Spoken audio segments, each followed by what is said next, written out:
Welcome back. Narayanpet జిల్లా నర్వ మండల కేంద్రంలో ప్రాథమిక వ్యవసాయ పరపతి సంఘం ప్రారంభోత్సవంలో గందరగోళం నెలకొంది. ప్రారంభోత్సవ శిలాఫలకంపై బీజేపీ ఎమ్మెల్సీ ఏవిఎన్ రెడ్డి పేరు లేకపోవడంతో బీజేపీ ఎంపీ డీకే అరుణ అభ్యంతరం వ్యక్తం చేశారు. ప్రోటోకాల్ ఎలా మర్చిపోతారని సభా వేదికపై ఎమ్మెల్యే వాకిటి శ్రీహరిని డీకే అరుణ నిలదీశారు. కాంగ్రెస్ మండల అధ్యక్షుని పేరు ఎలా పెడతారని ఆమె మండిపడ్డారు. దీంతో పరస్పరం బీజేపీ కాంగ్రెస్ శ్రేణులు గొడవకు దిగారు. విషయం తెలుసుకున్న పోలీసులు నాయకులను కార్యకర్తలను సముదాయించే ప్రయత్నం చేశారు. దీంతో శిలాఫలకం ప్రారంభోత్సవం చేయకుండానే డీకే అరుణ అక్కడి నుంచి వెళ్లిపోయారు. అనంతరం శిలాఫలకాన్ని ఎమ్మెల్యే వాకిటి శ్రీహరి ప్రారంభించారు.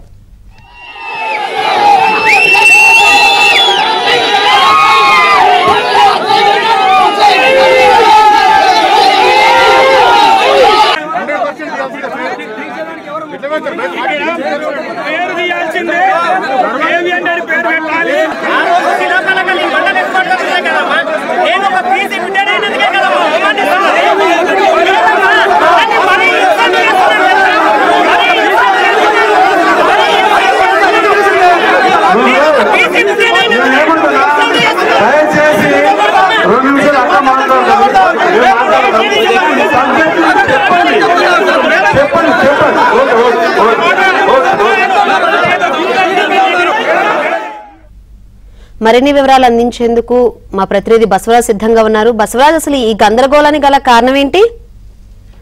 శంకరి, పిఎస్సిఎస్ నూతన భవనాన్ని ఇవాళ ప్రారంభోత్సవం చేసేందుకు నర్వ మండల కేంద్రానికి బీజేపీ తరఫున ఎంపీగా గెలిచిన డీకే అరుణ, అదేవిధంగా ఎమ్మెల్యే మక్కల్ ఎమ్మెల్యే వాకిటి శ్రీహరి ఇద్దరు అక్కడికి వెళ్లారు. అయితే అక్కడ శిలాఫలకంలో బీజేపీ నుంచి టీచర్ ఎమ్మెల్సీగా గెలుపొందిన ఏవిఎన్ రెడ్డి పేరు లేకపోవడంపై డీకే అరుణ ఆగ్రహం వ్యక్తం చేశారు. మొత్తం మహబూబ్నగర్ ఉమ్మడి జిల్లాలో 4 ఎమ్మెల్సీల పేర్లు ఖచ్చితంగా ప్రోటోకాల్లో ఉండాల్సిందే.